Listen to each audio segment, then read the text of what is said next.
يمكن من اكتر الاسئله اللي بتيجي عندي في القناه هو ازاي نصمم لور ثيرد شكله احترافي وحلو وفي نفس الوقت يكون الموضوع بسيط وسهل. واللور ثيرد ده للناس اللي مش عارفه هو الشريط اللي بيكون من تحت مكتوب عليه الاسم بتاع الشخص اللي بيتكلم. فالنهارده انا جاي اقول لك ازاي تقدر تعمل لور ثيرد بطريقه سهله وبسيطه جدا وفي نفس الوقت بروفيشنال جدا جدا، وكل ده من خلال اللوجو بس. يعني لو انت معاك لوجو لاي حاجه عايز تعمل لها لور ثيرد هخليك تعمل لور ثيرد وبافكار لا نهائيه، يعني تقدر تطلع افكار زي ما انت عايز، والموضوع زي ما قلت لكم بسيط وسهل جدا. فكل اللي انا عايزه منك وطالبه دلوقتي انك تجري بسرعه تجهز مشروبك وتيجي، علشان اكيد هتستمتع بالدرس بتاع النهارده.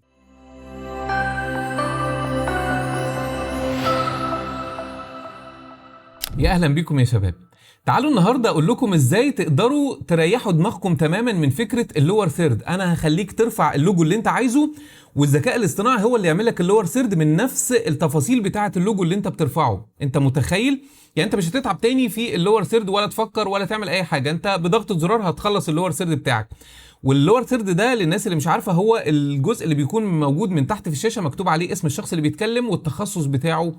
طبعا تعالوا نشوف مع بعض بقى ازاي هنعمل الكلام ده. قبل ما ابتدي في الدرس بتاعي بس حابب اقول لكم انه لما دخلت على كلود كده وابتديت اقول له انا عايزك تعمل لي لور ثيرد، فابتدى يطلع لي نتيجه. ابتديت ان انا اجرب النتيجه وابتديت ما تعجبنيش النتيجه واقول له لا انا عايز فيها جزء تاني اعدل فيه جزء وهكذا. بصوا كميه الشات اللي بيني وبين كلود، يعني لو نزلنا تحت كده خلينا نمسك الشريط ده، بصوا كده، بصوا علشان في الاخر اجيب لكم حاجه خلاصه من الاخر كل الحاجات دي علشان اطلع لكم بالنتيجه اللي انا هوريها لكم دلوقتي. ومش بس كده، بعد ما خلصت من كلود رحت دخلت برضو، انا بقى حابب اوريكم بس التفاصيل، دخلت على تشات جي بي تي وابتديت اقول له ايه رايك في البرومبت اللي انا طلعته، واجرب واعيد وازيد لغايه ما اطلع النتيجه البروفيشنال اللي احنا هنشوفها مع بعض. فبصوا كده كميه الشات اللي بيني، علشان تعرفوا بس ان الدروس اللي بتيجي كده مش بتيجي بالساهل، انتوا بتاخدوا الخلاصه على طول.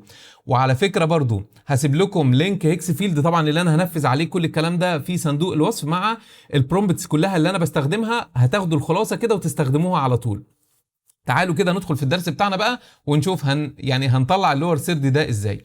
طيب بص يا سيدي، الفايل اللي هتلاقيني رافعه لك هتلاقيه بالشكل ده. طيب حلو جدا. الفايل ده عباره عن ايه؟ انا هتلاقيني مقسمه لك جوه الفايل، يعني لما تدخل كده هتلاقيني عامل لك حاجه اسمها انيميشن، وهتلاقي من هنا كده لور ثيرد ديزاين وهنا كده ستايلز، كل دي برومبتس انا ولدتها ومجهزها لك. طيب حلو جدا. نبتدي بايه بقى؟ هنبتدي باللور ثيرد ديزاين. هنا كده هتبتدي تفتحه، هيفتح لك ملف بي دي اف زي كده. هتاخد البرومبت ده كوبي، بس مش هتروح بقى تحطه في هيكس فيلد، استنى هقول لك، علشان في حته تركايه مهمه جدا لازم تعملها. هتبتدي تفتح اي ورقه على الكمبيوتر عندك، اي ورقه وورد، اي ورقه عاديه، وتاخد البرومبت ده وتحطه عليها بالشكل ده. وتعالوا نخلي البرومبت بتاعنا ده يكون في النص بالشكل ده ونكبر كده. هتلاقيني هنا كده هعمل لك حاجات باللون الاحمر. الحاجات اللي باللون الاحمر دي عشان تكتب فيها التفاصيل بتاعتك بقى، لان كل واحد تفاصيل الكتابه بتاعته غير التاني. فهنا كده انا بقول لك الباك جراوند، طيب انت عايز الباك جراوند يكون شكلها ايه؟ فانا بالنسبه لي هنا هقول له مثلا جرين سكرين علشان اقدر افصلها بعد كده في الايديت. فهكتب كده بالانجلش، طبعا تقدر تكتب بالعربي او بالانجلش وهتشوف دلوقتي. هنكتب دلوقتي جرين، بص كده، سكرين بالشكل ده في الباك جراوند. طيب في حته انا نسيت احطها باللون الاحمر اللي هي الجزء ده الجزء الخاص باللور ثيرد، تصميم اللور ثيرد نفسه. طيب يعني ايه تصميم اللور ثيرد نفسه؟ يعني انت عايزه مثلا شكله زي الازاز، عايزه مثلا مينيمال، عارف الحاجات بتاعت اللور ثيرد دي الاشكال المختلفه، انت هنا تقدر تكتب الديزاين او الستايل اللي انت عايزه. طب انا مش عارف ستايلات، ما سبتكش، انا جهزت لك ملف تاني وبرده تعبت فيه جدا على فكره، مجهز لك فيه كده شويه حاجات جاهزه اهو، تقدر تاخد الستايل اللي انت عايزه او تقدر تالف ستايل من عندك. انا مثلا بحب الفيوتشرستيك ده، فهاجي اعمل كده اهو، وهبتدي ان انا احطه بقى فين؟ هحطه في الجزء اللي موجود هنا كده، الستايل بتاع اللور ثيرد نفسه، هبتدي احطه بالشكل ده. حلو. خلينا نكمل. هنا كده بيقول لك اللوجو بتاعك عايزه يكون يمين ولا شمال؟ طبعا لو انت بتكتب بالانجلش هنخلي اللوجو في ناحيه الشمال. فهبتدي ان انا اجي عند الرايت كده وامسحها، هخلي الجزء ده يبقى شمال، يبقى انا بقول له كده اللوجو خليه في ناحيه الشمال. طيب هنا كده البرايمري تكست، الاسم بقى، فهاجي هنا كده هكتب له اسمي مثلا، وعشان هحط لوجو القناه وهنشوف دلوقتي هكتب مثلا بيتر، بصوا كده، شكري اهو. طيب هنا كده التايتل بتاع بقى الجزء اللي انا بشتغله مثلا، او الجوب ديسكريبشن ايا كان يعني. فهاجي هنا كده مثلا هقول له كونتنت كرييتور، ده التخصص بتاعي، فهكتبه كده كونتنت كرييتور، بص كده. وخلاص يا معلم انت كده خلصت. هتاخد البرومبت بعد ما عدلت الكلام ده، طبعا ليه انا اخدته في ورقه بره علشان ما عدلتش فيه البرومبت الاساسي عشان يفضل زي ما هو. وهبتدي ادخل بقى على هيكس فيلد الموقع العبقري، وهبتدي هنا كده ان انا ادخل على الايمج في الاول، وهقول لك بعد كده ان احنا نقدر نحرك اللور ثيرد كمان. طيب هنبتدي نختار من هنا كده جي بي تي ايمج 2، ده انا بحبه جدا طبعا. ليه بحبه؟ لانه بيدعم العربي وبيدعم الانجليش، هو ونانو بنانا. بس انا بالنسبه لي النتائج بتاعه جي بي تي ايمج 2 افضل من نانو بنانا.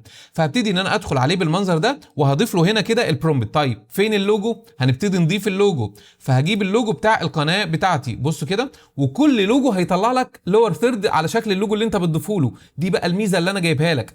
يعني بص كده اللوجو بتاع القناه بتاعتي فيه كده لون احمر وفيه لون زي الجراي كده، فهتلاقي اللور ثيرد طالعه بنفس الالوان دي. هبتدي اضيف اللوجو بتاعي هنا في المنطقه دي، وهستنى كده لغايه ما يحمل. طبعا صوره عاديه جدا فمش هياخد معايا وقت، اهو اتحمل عندي. وخلي بالك لما اللوجو يكون فيه لون اخضر ما ينفعش تخلي الباك جراوند لونها اخضر، لان الباك جراوند دي هتتشال. لو اللوجو فيه لون ازرق ما ينفعش تخلي الباك جراوند ازرق، فخلي بالك وانت بتعدل في البرومبتس اللي انا بقول لك عليه. طيب هنا كده جي بي تي ايمج 2، هنا كده الكواليتي بخليها هاي، وهنا كده انا مش محتاج اكتر من 2K، وهنا بدل ما هي اوتو هخليها 16 ل 9 علشان انا عايزه بالعرض. وهخلي مثلا يطلع لي 3 نتائج، وكل نتيجه هتبقى غير الثانيه على فكره. فانت بتعمل لور ثيرد محدش عملها قبل كده. وخلينا نضغط جنريت ونستنى بقى النتائج لما تطلع ونرجع مع بعض. طيب يا شباب دلوقتي هو خلص، وتعالوا نبص على الثلاث نتائج. لو فتحت كده ادي اول لور ثيرد، بص كده كتب لك التخصص وكتب بيتر شكري وحط اللوجو بنفس الالوان بتاعه اللوجو، عمل اللور ثيرد زي ما انا قلت لكم. تعالوا نشوف النتيجه الثانيه. دي النتيجه الثانيه، بص كل واحده غير الثانيه، فاختار اللي تعجبك. تعالى بص كده، شايف الموضوع تحفه. طبعا كل اللي انت هتعمله هتاخد الكلام ده وتلغيها على بريمير بقى، تلغي الباك جراوند دي على اي حاجه، والموضوع سهل جدا. طيب هتقول لي دلوقتي انا عايز اكتب بالعربي مثلا، تعال نجرب مع بعض. طيب خليني افتح نفس الورقه اللي انا كنت فاتحها كده ونبتدي نعدل. هنا كده هخليها جرين سكرين زي ما سايبها زي ما هي، وهاجي هنا مثلا هغير الستايل. بص الف ستايل زي ما انت عايز في اللور ثيرد هيطلعه لك. انا عامل لك برومبت من الاخر. طيب بص كده لو جيت كتبت مثلا جلاس، بص كده جلاس انا عايزه يبقى زي الازاز مثلا، فهبتدي ان انا احطه هنا. طيب هنا كده هخليه في الرايت، اللوجو هخليه في الرايت، فانا هاجي كده واكتب رايت اهو، كتبت له رايت. طيب بدل ما هي بيتر شكري مكتوبه هنا كده، هخليها بالعربي، نخليها بيتر شكري، انا عشان اقول لك ان هو بيكتب بالعربي وبالانجلش. طيب بدل ما هي كونتنت كرييتور هنقول مثلا صانع محتوى، بص صانع محتوى اهو.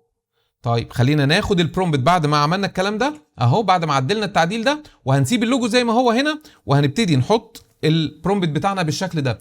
وهجرب معاك احط برضو لوجو مختلف ونشوف اللور ثيرد هيطلع بنفس شكل اللوجو ولا لا. تعال نبص كده ونبتدي نعمل جنريت، وبص هنا كده بياخد 21 كريدت، فالموضوع كلام فاضي يعني. 3 نتائج برضو، وهبتدي اقول له جنريت، وخلينا نستنى النتيجه ونبص عليها مع بعض. طيب يا شباب دلوقتي برضو هو خلص، وتعالوا نبص مع بعض. بص اللغه العربيه مكتوبه مظبوطه ازاي زي ما انا كتبتها له، وصانع محتوى، وحط لي اللوجو في اليمين زي ما انا طلبت منه. يعني انت عايز ايه بقى تاني؟ بص كده، بص كده، وباشكال مختلفه، وكل مره هتعمل جنريت هيطلع لك بشكل مختلف. عجباني جدا دي مثلا، شكلها خطير جدا. طيب بس كده لا، طب تعالوا نجرب بقى لو حطيت لوجو مختلف الالوان هتبقى شكلها عامل ازاي. خلينا نجرب اللوجو بتاع هيكس فيلد نفسه اهو. انا برضو جايب اللوجو بتاع هيكس فيلد اهو، هبتدي ان انا احطه هنا اهو، هنضيفه هنا، وخلينا نحذف اللوجو بتاعي.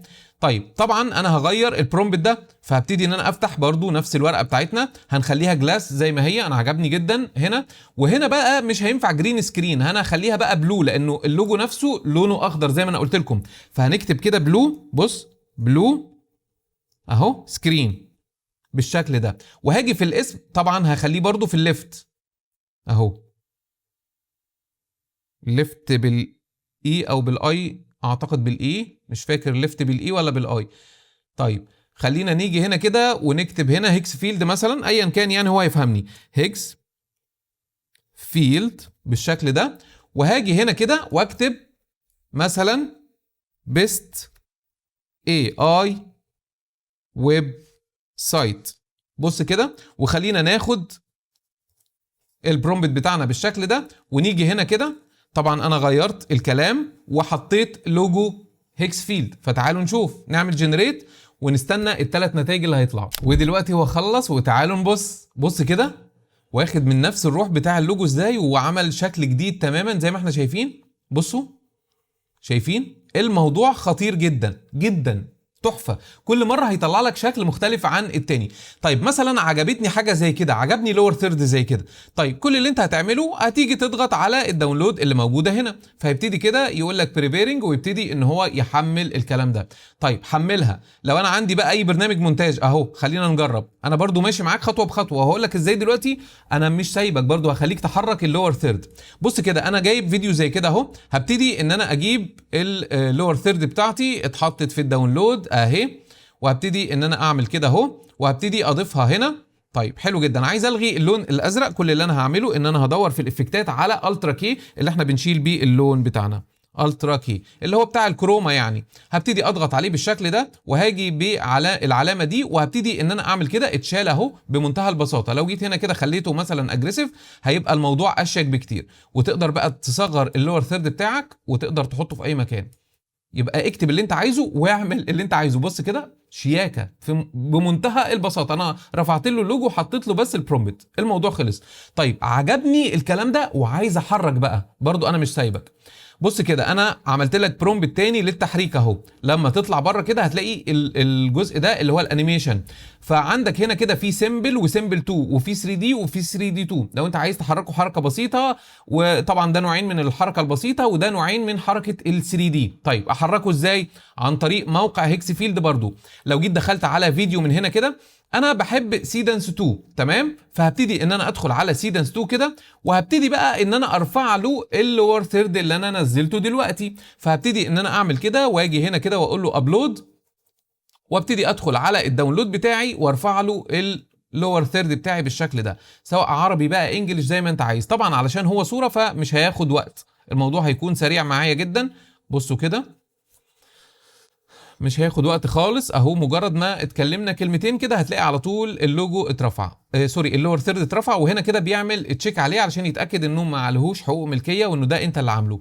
طيب لازم تضغط عليه عشان يظهر معاك بالشكل ده هنا، وبعد كده تيجي هنا بقى وتحط البرومبت اللي انا هسيبه لك. طبعا تقدر تحركه زي ما انت عايز وتكتب تحريك زي ما انت عايز، بس لو انت عايز تسهل على نفسك انا مسهلها عليك اهو. انا جايب لك كاتب لك 4 برومبتس، استخدم اللي انت عايزه. هنجرب كلهم. بصوا كده هناخد الاولاني اهو ونبتدي نحطه هنا بالشكل ده. وتعالى اقول لك برضو هننزل تحت، مش هنستخدم كريدتس كتير على فكره، هخليه 6 ثواني، انا بس عايز الدخول، حركه الدخول بتاعته بس. وهنا 16 ل 9 ومش عايزه 4K، انا عايزه 1080 تمام. وهنا البيت ريت هاي، وهنا بص اللي بياخده 54 كريدت بس، انت متخيل؟ فالموضوع خطير جدا. طبعا سيدنس 2 بتاكد وبعد كده بضغط على جنريت.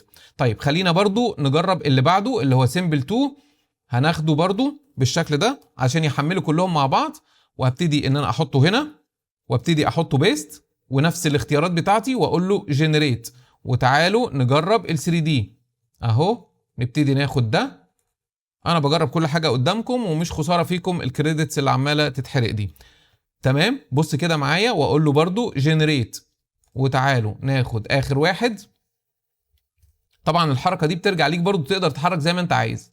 بص كده وابتدي ان انا اعمل كده واقول له كده واجي اقول له جنريت، فهتلاقوا ان الاربعه ابتدوا يتولدوا مع بعض بالشكل ده. هستنى كده لغايه ما يخلصوا ونرجع نشوف النتيجه النهائيه. ودلوقتي يا شباب الاربع نتائج خلصوا، تعالوا نتفرج كده على واحده واحده ونشوف ايه اللي حصل. طبعا دي السيمبل الاولانيه والتحريك حلو جدا بدون اي غلطات في الكتابه ولا في اللوجو ولا في اي حاجه. طيب خلينا نشوف واحده تانية سيمبل كده ونشوف، احنا كنت طالب منه 2 سيمبل و2 3 دي.